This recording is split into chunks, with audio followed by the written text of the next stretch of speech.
Account തുറക്കുമ്പോഴും mutual ഫണ്ടിൽ നിക്ഷേപിക്കുമ്പോഴും insurance എടുക്കുമ്പോഴും വീണ്ടും വീണ്ടും ആധാറും പാനും അപ്ലോഡ് ചെയ്യേണ്ടി വരുന്നത് പലർക്കും ബുദ്ധിമുട്ടായിരിക്കും. എന്നാൽ ഒരൊറ്റ നമ്പർ ഉണ്ടെങ്കിൽ ഇതെല്ലാം ഒഴിവാക്കാമെന്ന് പറഞ്ഞാൽ വിശ്വസിക്കുമോ? അതാണ് CKYC നമ്പർ. റിസർവ് ബാങ്കും സാമ്പത്തിക സ്ഥാപനങ്ങളും കൂടുതൽ പ്രാധാന്യം നൽകുന്ന ഈ നമ്പർ എന്താണ്? ഇതെങ്ങനെ നിങ്ങൾക്ക് ഉപകാരപ്പെടും? നമുക്ക് നോക്കാം. ആദ്യം CKYC എന്താണെന്ന് നോക്കാം. CKYC എന്നത് സെൻട്രൽ നോ യുവർ കസ്റ്റമർ എന്നതിൻ്റെ ചുരുക്കപ്പേരാണ്. 14 അക്കമുള്ള ഒരു പ്രത്യേക നമ്പറാണിത്.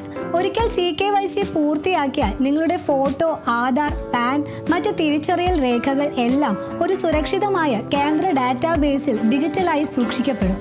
അതിനുശേഷം ഓരോ സാമ്പത്തിക സേവനത്തിനും വീണ്ടും വീണ്ടും അതേ രേഖകൾ സമർപ്പിക്കേണ്ട ആവശ്യം കുറയും. പക്ഷേ ഇത് എവിടെയൊക്കെയാണ് ഉപയോഗിക്കാൻ കഴിയുക?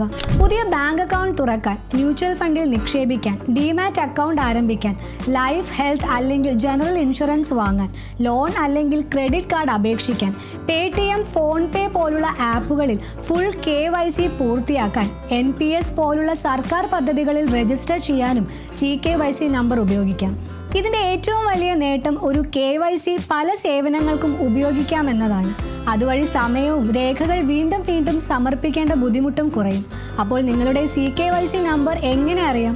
ഏറ്റവും എളുപ്പമുള്ള മാർഗം നിങ്ങൾക്ക് അക്കൗണ്ട് ഉള്ള ബാങ്കുമായി ബന്ധപ്പെടുക, അല്ലെങ്കിൽ 7799022129 എന്ന നമ്പറിലേക്ക് ഒരു മിസ്ഡ് കോൾ നൽകിയാലും CKYC വിവരങ്ങൾ ലഭിക്കും. കൂടാതെ ഔദ്യോഗിക CKYC പോർട്ടൽ വഴിയും നമ്പർ പരിശോധിക്കാം.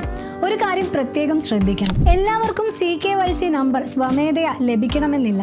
ഒരു ബാങ്കിലോ ധനകാര്യ സ്ഥാപനത്തിലോ CKYC രജിസ്ട്രേഷൻ നടത്തിയിട്ടുണ്ടെങ്കിൽ മാത്രമേ ഈ നമ്പർ ഉണ്ടായിരിക്കൂ.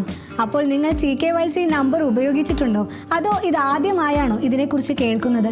താഴെ കമൻറ്റിൽ രേഖപ്പെടുത്തുക. ബാങ്കിംഗ്, നിക്ഷേപം, സാമ്പത്തിക വാർത്തകൾ ലളിതമായി അറിയാൻ മണി ന്യൂസ് മലയാളം സബ്സ്ക്രൈബ് ചെയ്യാൻ മറക്കല്ലേ. നന്ദി.